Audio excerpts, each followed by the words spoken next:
And they're new mistakes because you're like, each chance to go live is a chance to make some new mistakes. Kerry, we dragged Daphne Vantine onto the show today because this is a real transformation kind of story.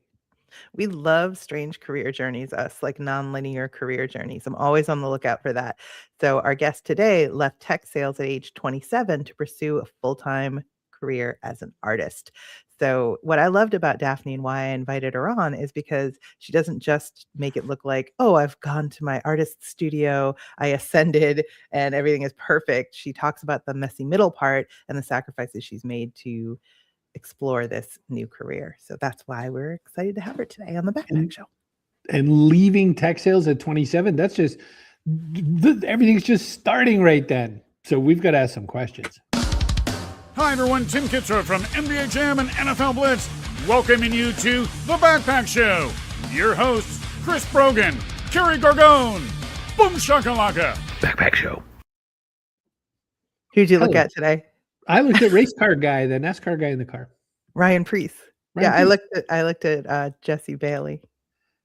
Oh yeah, I said Jesse for a second too. Hello, my pup. Hello, Broadway actress. Hi, Chloe. Hi, Debbie. So yeah, I am not super perfect at these reads that we're supposed to be doing about our wonderful sponsors, and I think we should probably. So you've never read them; you just talk about them. Yeah, I know.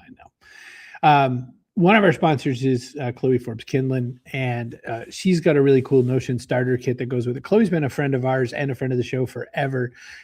She does a lot of business work on doing operational design and that sort of a thing. So if you're trying to get your ducks in a row, this is the whole thing. She uses Notion to do it, but there's all kinds of setups like building sales pipeline, building a contact CRM. She's got an incredible project around having to do like a customer portal. She did a whole video series on it, so I know every little bit about it. So all you got to do is you got to swing by businessops.co/backpack and you can pick up your free guide to get that going. She got a ton of really valuable goodies, so definitely check that out. Definitely worth it. Well, why don't we grab Daphne? We'll bring her up on stage and start asking some questions here and there. Daphne, welcome to the Backpack Show. We're glad to have you on board. I threw my camera off the screen. Little love for Chloe coming in. Thank you so much for having me. I'm so happy to be here. So excited to hear about it. Okay, so I have a lot of questions. First of all, how did you know? How did you know that now was the time to walk away from the career you'd started building and become an artist full time? Do you want like the short story or the long story? I mean, we have 25 minutes. Yeah, I know. I just can talk a lot, so I'm going to try to keep it concise. But I think it has art has always been just this undercurrent flowing through me since the beginning of time. So that it's just truly my identity. But I think like many people, you're kind of brought up in society to believe that there are like certain careers that make money and certain that don't. And I think artists have gotten a really bad rap for being like these wacko, unsustaining people who don't have like smart business instincts and can't make a living, which is completely untrue. But I think that's what we grow up with. So I always considered art a hobby and just, again, a part of my identity. But when I went to college, I studied entrepreneurship because I've always had this goal to be an entrepreneur and do it in somewhat of a creative way. And so anyway, I studied entrepreneurship, which was a fantastic degree. I learned so much and I learned a lot about selling myself. Sales was actually a big part of that degree. But anyway, I jumped right into my first sales job in the tech scene here in Boston, which then led me to another sales job. But there were so many kind of points in that journey where like I was trying to create an off-ramp for myself because at the end of the day, I really knew it's not something I wanted to do long-term. So that's kind of the background. But the thing that really got me knowing that it was time was just really the impact on my mental health that I think was kind of the product of doing something for so long that doesn't really align with you. And I know this might be hard for people to hear who are like a little bit older than me, because I only did it for 5 years, and that probably doesn't seem like that long of a time. But part of this was during COVID, which, you know, 1 year in COVID was like 5 years in the real world. So anyway, it was really some debilitating anxiety, debilitating insomnia, where I didn't sleep for practically 4 months. That was like these big warning signs that although I was successful and financially stable and like on paper doing great, inside I really wasn't. And so, yeah, I sort of quit on a whim, although I don't say it's really much of a whim, because again, there were so many signs, there were so many off ramps I tried to take throughout the years. But my sister, after a tearful call with my sister about how I was feeling, she was like, I think you should just quit. And I was like, you know what? Okay, I'm going to do it.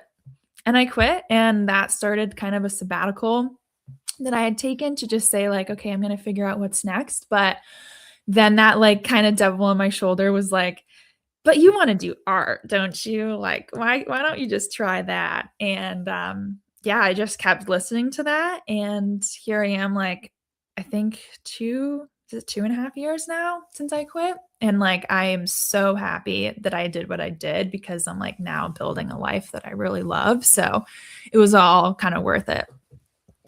Debbie Saviano says, good for you, Daphne. Artists' work brings us such joy, and we need to do more to support them. Yeah, like buy their art at DaphneRayCreative.com. Yeah, thank you, Debbie.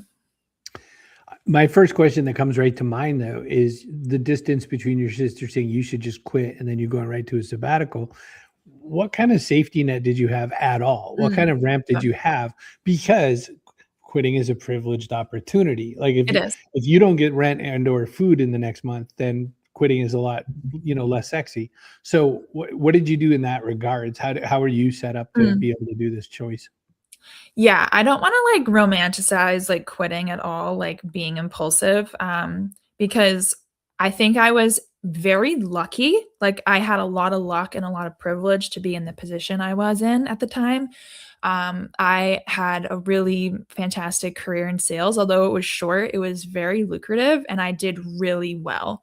And I was also very motivated about paying off any debt I had. So I was putting practically all my commission money towards student loans for like 2 years, especially during COVID when student loans were in forbearance. So I knew that my loans were not collecting any more interest as it was. So my thought was like, I got to pay this down while it's in forbearance. It ended up being in forbearance long after I had finished paying them down. But I basically can like thank myself for, the decisions I made like 5-6 years ago, to have literally no debt. So that's like one thing I feel very privileged that I was in a great position at work to be successful, and thrive.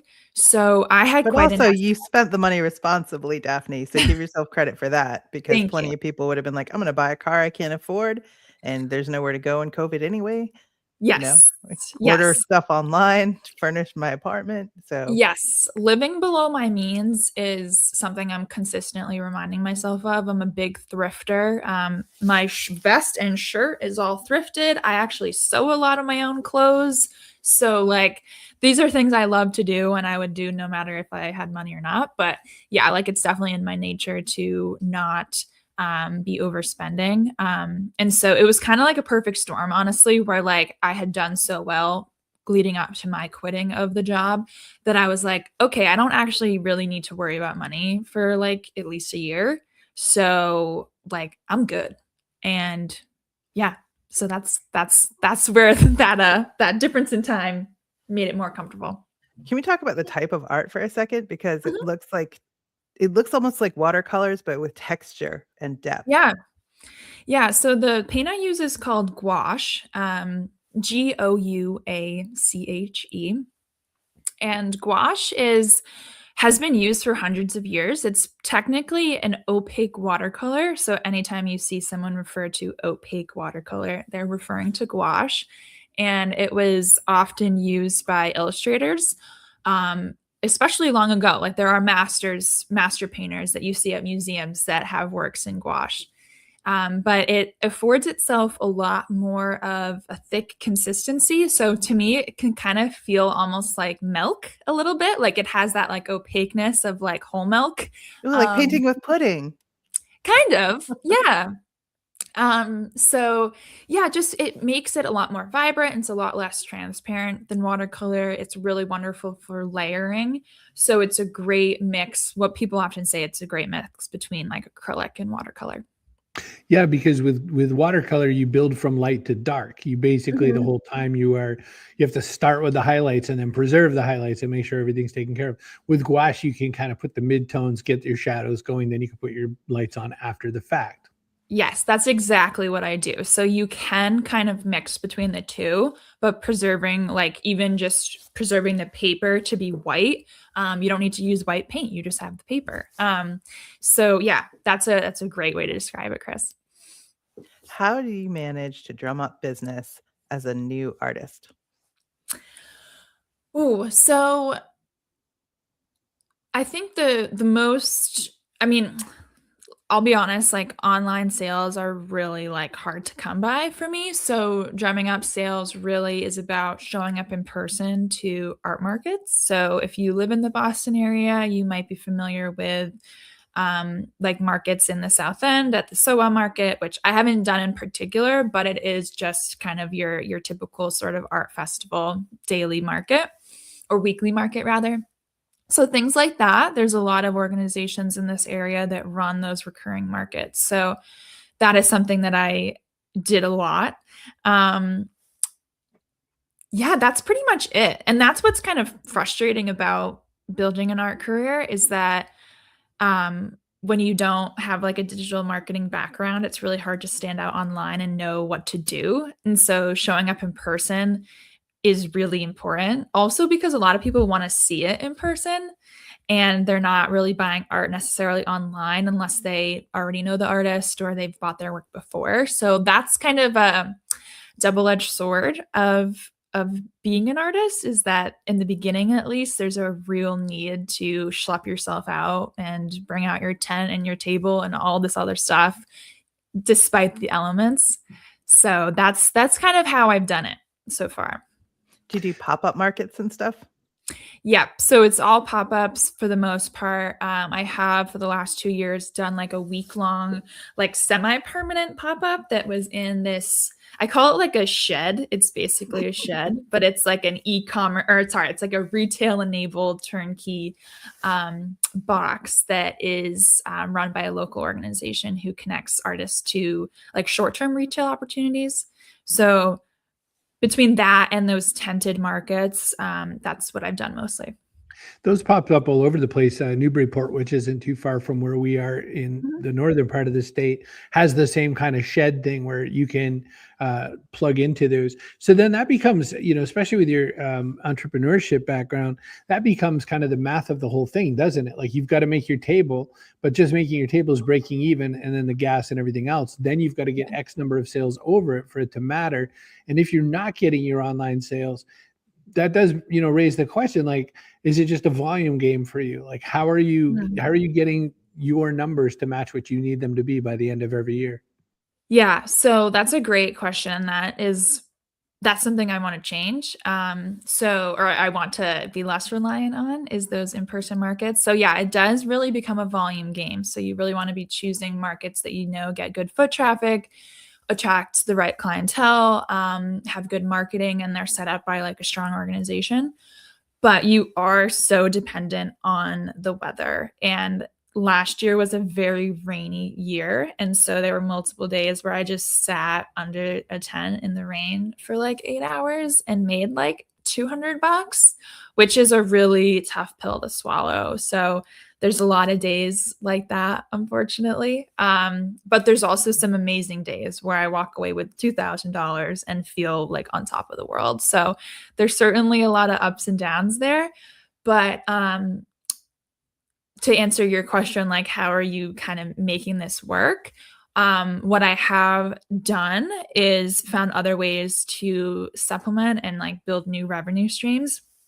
I didn't really build this stream myself, but I am contracted through a live painting agency in the Boston area called Art Experience, which has really defined my year. In 2025, I started working for them. And so we do live painting at weddings and mostly corporate events. Honestly, a lot of like marketing heavy brand partnership, activations. I don't know the exact words that we use, but we do a lot of fashion illustrations actually, which is quite different than my personal studio art. But it's been a really lovely thing to be out in the world in this like analog setting, meeting people, sketching them in real time.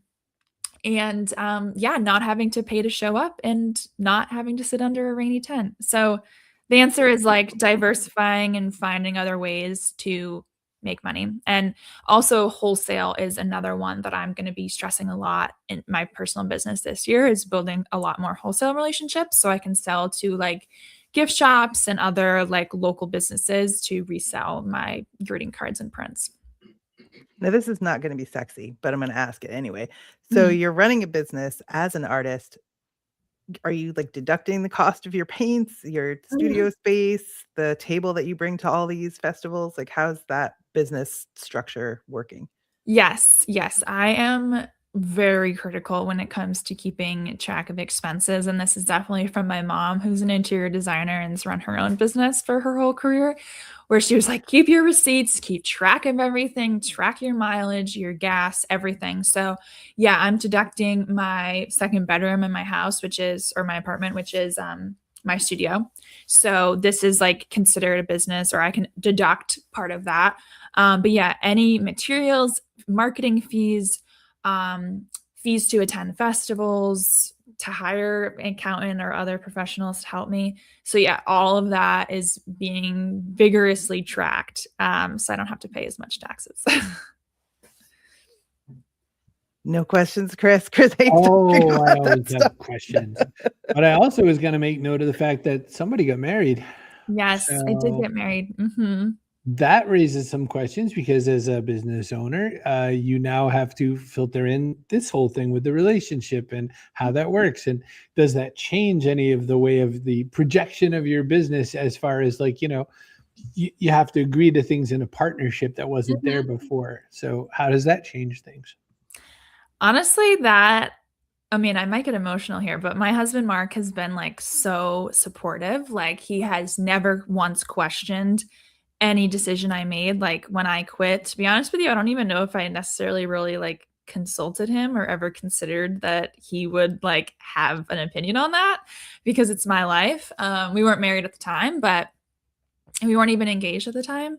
But yeah, he has been like, yeah, do it. And like, I think that just shows that he's not getting in my way. We're not living in this like scarcity mindset where we both have to be completely tapped out.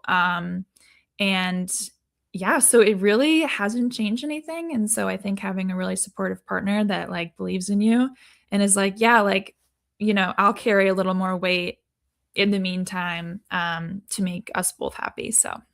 And your sister obviously was supportive. How about your parents? Were they supportive as well? Or were they Yeah. like, no, you're insane? No, absolutely. Everyone was so supportive. And that's the thing I always want to tell people who are like considering like going out on their own, is that especially if you're going to do something like non-conventional, like art, that there are always going to be people who are like, wait, you can't make money doing that. Like artists don't make money, which I have gotten from people. And I remember who they are. And I will never forget the people that told me that artists don't make money. And they probably don't know who they are, because it was a very flippant comment. But the point is that anyone that knows you really well and loves you is never going to stand in your way. And so, yeah, there have been literally no like objections, which is kind of like kind of scary too. Cause it's like, wait, are you guys all as delusional as me? But fortunately they all believed in me. Yeah. But then you're like, is everyone delusional, or is this, this is the right call? So I think they all knew it was the right call, because they know that I'm like very intense about when I commit to something. So if like I'm gonna do it, like I'm all in. Like there's no like ifs, ands, or buts about that. Oh, you and me both. Like Well, there's no option of failing when you're going to do a thing. it's also fortunate that your choice of subject material for this particular work that you're doing is rather palatable. As a young artist myself, for some reason, I thought people would love to see a werewolf shredding up a body as a painting at an art show. So, like you know, the people around me had like, you know, a fruit basket or a cool looking lighthouse like Portland Headlight. And I had like, you know, monsters with like entrails through their mouth. And I don't know why I wasn't selling, but you just needed Etsy is why you weren't selling. I 'Cause there's like evidently. a piece of niche. It strikes me that Yeah. you've got very kind, gentle art for people to put on a wall. Was that by design? Like, what art were you doing before you had to make money doing this? You know, I was doing like a lot of different art. Like I used to paint on driftwood, which was like totally weird. I kind of cringe about it now, but that's actually where I kind of got my start, like on Etsy when I was in college. Was just like tinkering with things I would find on the beach. But yeah, it's a good point. I think my artwork is pretty palatable. It's not very intense. And I think that's also part of the reason why like I didn't pursue art in college really, because I kind of felt like the art kids in like high school, they were just like very like deep and like mysterious, and like there was like something very like avant-garde about them, and I didn't really feel that way. And I've met other artist friends now who kind of thought the same thing. We were like, yeah, we just wanted to paint like beautiful still lifes and like beautiful like floral compositions. And sometimes that art isn't necessarily taken as seriously because it doesn't have like a real intense meaning. I honestly think the werewolf stuff, you know, art teachers in college would have probably loved that. But yeah, I just don't tell them that. Yeah, there'll be no living with him. Inspired by and children. I would do these shows, and I would have every kid in the entire building at my booth, and all their grown-ups spending money would be like grabbing lighthouses and fruits. It is interesting what kids gravitate towards. What is the path, Daphne, for someone? Like, when are you considered a successful artist? Is it the first time you make money at it, or for yourself? Or are you looking for gallery representation or a certain level of, or to have your work displayed in a particular place? Like, what's success mean to you? I think like at the very, like, this is maybe not the right answer or the right question, but like, I think to call yourself an artist or like to be successful being an artist, like I think you just have to make something that you're proud of. Like literally that's like the ground floor of that. I don't think a lot of people think that you need to like do certain things to have the title of artist or like writer or something, that you have to have written a book, which is completely like inaccurate. So I think I've always really felt successful because I am continually improving my craft.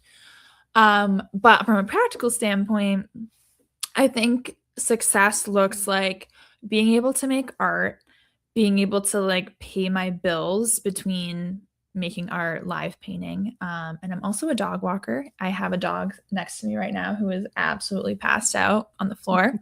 So I board a lot of dogs and walk a lot of dogs. So like, I've been able to find like so far a really nice balance where I can make good money doing my art and I can pay my bills and I can save money and like I'm happy, and that's kind of like it. And like if I can just keep doing this and keep like ratcheting it up slightly year over year, you know, hopefully I can maybe come to a point where I am making somewhere close to what I used to make in the corporate world. But at the end of the day, just like living below your means can also like get you there too. So yeah. So that's still in the cards. Like you're still working to live below your means. Oh yeah, always. You're not like, hey, I've made it. Did my big successful art sale. Now I'm gonna go get that Maserati. No, right. no, we're not doing Who's any. this Nicholas gentleman that we just saw, Nicholas Vantine? Oh, that's my dad. Oh, hi, Dad. Hi, My dad's here Dad. too, so it's that kind of show. Debbie wants to know if you paint dogs because, you know, it seems like you should be blending these two businesses. You know, it'd be funny if I did. I actually don't paint dogs. I really suck at painting animals. Like, it's kind of funny. People think that if you're good at art that you can paint everything, but I cannot for the life of me paint a living creature. So yeah, I do not paint dogs, but there are some amazing artists who love doing that. I mean, your And harbor there's some steals aren't who terrible, do but I it get it.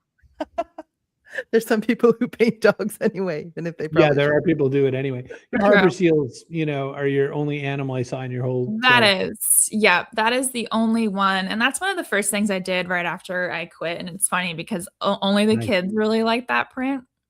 Or people who are like obsessed with seals will love that print. But other than that, it's pretty niche. Can we get a discount for your website? These prices are actually, I was looking at this too. I mean, the prices are very reasonable prices because you have prints as well. Yeah, there will be no discounts. I firmly believe that. Like, if you want a discount, go to Target. But if you want to, there you go. So did your mom give you any advice about pricing? Oh yeah, my mom has always been like very like, do not undercut yourself. She knows the value of my work and she knows how much time goes into it. So she's really trained me. And also, I think I'm also very trained from my sales background too, where like I was doing software demos, doing negotiations, working on contracts with lawyers and, all of that process that it takes to, sell B2B software. And like, you were very incentivized to not discount people when you are selling B2B software. And if you do that too much, then you kind of like raise a red flag. And at the end of the day, it's more money in your pocket if you don't do it. So I'm very intentional about not doing it. I also don't feel like sales, even like discounts, even work in art because this stuff is not that expensive. And also, if you really like it, a 15% off coupon code is not pushing you over the edge. So I'm very adamant that small businesses should not be discounting things out of desperation. One thing I did do right around January 1st, which I know it kind of sounds hypocritical, but I did do a sale on some original paintings, mostly because I wanted to just clear out some space in my studio and kind of sunset some older work that I won't be really making as much anymore. I'm going to be making a lot more big work. And I have a ton of tiny little small paintings that I would just love to find new homes. And that sale went great. That is something I'm going to do maybe once a year, maybe twice. But other than that, I'm getting my money. I think it's time for person of the day, Christopher. What do you think? I think we're heading towards person of the day territory. So I was thinking that when I was not anywhere near the button. Oh, and here's our person of the day. Kaboom! Now, before you announce person of the day, we have to thank our other sponsor, Yes, Fazia Burke, book publicist extraordinaire. Fazia Book, you can skip, just write that one. Yeah, it's a pretty good nickname. Yeah. You have a banner for her too, right? So we can Yes, actually get people over to her. Indeed, I do. So I clicked on her picture and realized that it doesn't show it. So you can go to her Substack, faziaburke.substack.com. We can't speak today. You'd think that people who host a show could articulate. Yeah, you'd think we had that one nailed, but we do not. Well, suffice it to say, Fazia is fantastic. I've followed her work for years. She's an author herself and knows a lot about book promotion. And she's gotten right in there, like up to the elbows in AI, using that to help busy authors to promote themselves. So go check her out. And brought us a lot of people like Daphne, but in the book writing world, like Jesse Eisenberg's dad and very many others, Len Joy, several other really good, smart, interesting people. So our person of the day is chosen only by me and usually for whatever I feel like in no particular merit. Today, it's our friend Debbie. Debbie's our person of the day. Debbie, that means that you are entitled to one free apple. Just walk into any store, take it and leave before they see you. Walk briskly. Yep, leave fast and just but don't run. It'll draw attention. That's right. You're the person of the day. Welcome on board. So we've come to the part of the show that we've asked every single guest that's ever been on here, from Sir Mix-a-Lot to Butterscotch, the world's best beatboxing woman in the world, and even Santa Claus and a bunch of people that rent out their goats to chew on lawns. What goes in your backpack? This can be something physical, like your favorite, like an avocado. Brush, an avocado. It could be something metaphorical, like hope for the future. Mm-hmm. Kerry, what's a good example of something physical one could add to a backpack? Extra set of teeth. DJ Cumberbund said he wanted an extra set of teeth. Good choice. That's probably my favorite answer of all time. Is there anything we should add that's metaphorical to the backpack? Well, this is interesting. So the Oral Nuts, the YouTube group, the Oral Knots, when they were still collaborating, said you should actually sometimes take ego out of the backpack, because when you're trying to collaborate, ego is the enemy of effective work. So Daphne Vantine, what should we add to the backpack today? Well, the first thing is Burt's Bees chapstick. I don't know if anyone uses the vitamin E and peppermint, but this is the premier chapstick in the world. If you're not using it, you have chapped lips, and that's a problem. So I am a Burt's Bees addict. I have one attached to my body at all times. So that's my physical thing. But then metaphorically, I think commitment to your craft would be the thing I would keep in my backpack. And this is something I've really decided is going to be my focus for 2026, is really just focusing on the art creating. So I have a goal to create 100 paintings this year. My paintings tend to be somewhere like around like the 8x10 size. So these aren't like huge, pieces on canvas. They're small paper original paintings, but I think a mistake that I had made early in the journey was spending too much time on stuff that like didn't matter, like social media posts and like all this digital marketing stuff, before I really felt like I had a consistent art style. And so I'm going to be committing to the craft, and I would recommend other people do that too. Like if you're writing, or if you're, trying to learn a new thing, don't worry about like telling people about it all the time. Just like do it, and just keep your nose to the grindstone on it. So that's what I'll be doing. Everyone go and check out the art if you haven't already at DaphneRayCreative.com, and you can connect with Daphne on Instagram at Daphne Ray Creative. And thanks to Debbie, we dug up your LinkedIn as well, because she was looking for it. So that's cool. Yeah, absolutely.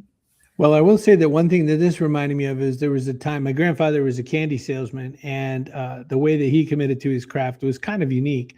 And I know we did not tell Daphne about this, but